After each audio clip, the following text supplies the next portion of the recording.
Are George Lucas's changes to Star Wars really that bad?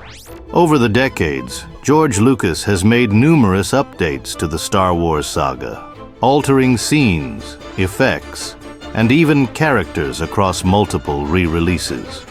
These changes have sparked endless debates among fans, with some considering them outright sacrilegious. But is that really fair? While certain changes undeniably feel strange or unnecessary, others genuinely enhance the experience, bringing new life to the galaxy far, far away. Here's a look at 10 Star Wars changes George Lucas made that were completely justified, and why they work. 10. No more cardboard cutouts in A New Hope. The medal ceremony at the end of A New Hope is one of the trilogy's most iconic moments, as Luke and Han receive their well-deserved recognition for their heroic efforts. However, eagle-eyed fans noticed a glaring flaw. Part of the crowd was made up of cardboard cutouts.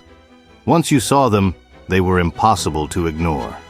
These lifeless stand-ins distracted from what should have been an emotionally triumphant scene. Thankfully, Lucas corrected this in later editions, replacing the cutouts with actual characters. 9. Cloud City's expansion in The Empire Strikes Back. Cloud City is a fascinating location, a sprawling, futuristic city floating in the skies of Bespin. It's a critical setting in The Empire Strikes Back, but the original version of the city felt surprisingly underwhelming.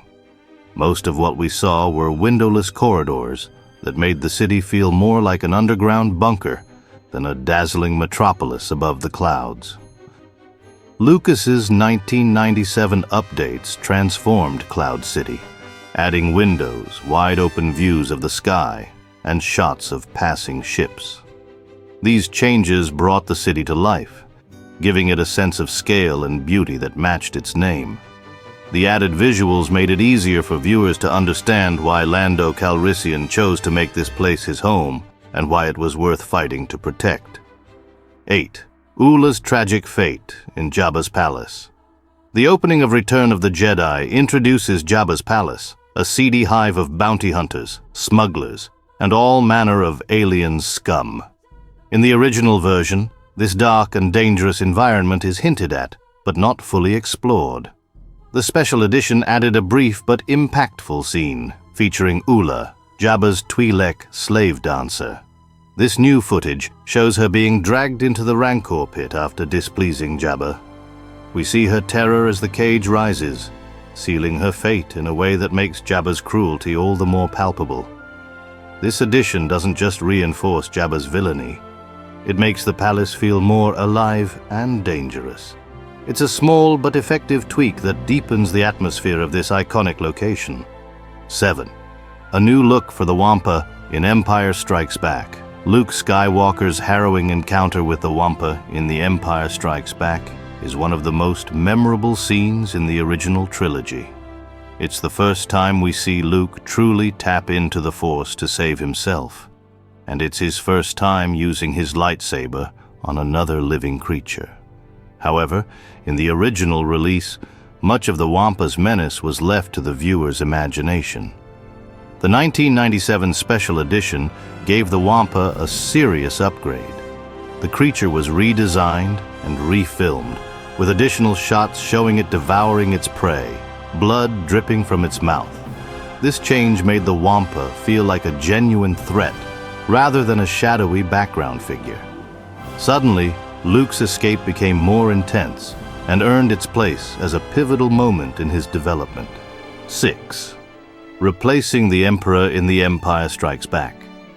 Ian McDiarmid's portrayal of Emperor Palpatine is one of the most chilling performances in the saga. However, in the original release of The Empire Strikes Back, the Emperor was portrayed by another actor and voiced by Clive Revill. This created an odd disconnect when McDiarmid took over the role in Return of the Jedi. Lucas rectified this in later editions by replacing the original Emperor with McDiarmid's performance, adding consistency to the character across the trilogy. 5. Enhanced lightsaber effects across the trilogy. Lightsabers are a defining element of Star Wars, but the original trilogy's effects often fell short. In A New Hope, for instance, Darth Vader's red blade occasionally appeared pale or even colorless, while the glowing effects lacked the vibrancy we associate with these weapons. The updated versions brought the lightsabers to life, enriching their colors and sharpening their outlines. The improvements are especially noticeable during Obi-Wan and Vader's duel. 4. Adding humor to the blast doors. Scene humor has always been a key ingredient in Star Wars, particularly in A New Hope. One of the film's most thrilling sequences involves Han and Chewbacca escaping a group of stormtroopers through a closing blast door. The original version of the scene missed an opportunity for comedy. In the special edition, Lucas added a new line from the stormtroopers, "Close the blast doors," followed moments later by, "Open the blast doors." The timing is perfect, injecting a moment of levity into an already tense chase. This small change aligns perfectly with the tone of A New Hope, enhancing the film's charm without detracting from the action. 3. Biggs and Luke's reunion. Darklighter is an important figure in Luke's backstory, but in the original release of A New Hope, his presence was minimal. We hear Luke mention Biggs as a childhood friend, but their relationship feels underdeveloped. The 1997 edition added a touching scene in the Rebel hangar, where Luke and Biggs reunite. This moment gives their friendship more depth, and makes Biggs's death during the Battle of Yavin far more poignant. By emphasizing this relationship, Lucas added an emotional layer to the final battle, making it even more compelling. 2. Upgrading Han's corridor chase. Han Solo's impulsive charge at a group of stormtroopers in A New Hope is a classic moment, but the original version of the scene felt abrupt. In the special edition, the sequence was expanded to show Han running straight into a massive hangar filled with stormtroopers and a TIE fighter. This version heightens the humor and tension, turning an already great moment into a standout scene. 1. A galaxy-wide celebration in Return of the Jedi. The original ending of Return of the Jedi was charming but limited, showing fireworks on Endor and a small Ewok celebration.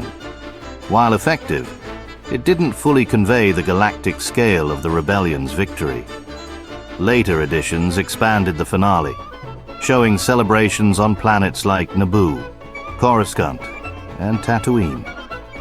These additional scenes highlight the Empire's collapse as a galaxy-wide event, bringing a sense of closure and triumph to the saga. This extended ending transforms the trilogy's final moments, making them feel as epic and far-reaching as the story itself. These changes prove that not all of George Lucas's edits were misguided. Some of them, as we've seen, genuinely enrich the Star Wars experience. Which changes do you think were the most justified? Let us know in the comments below.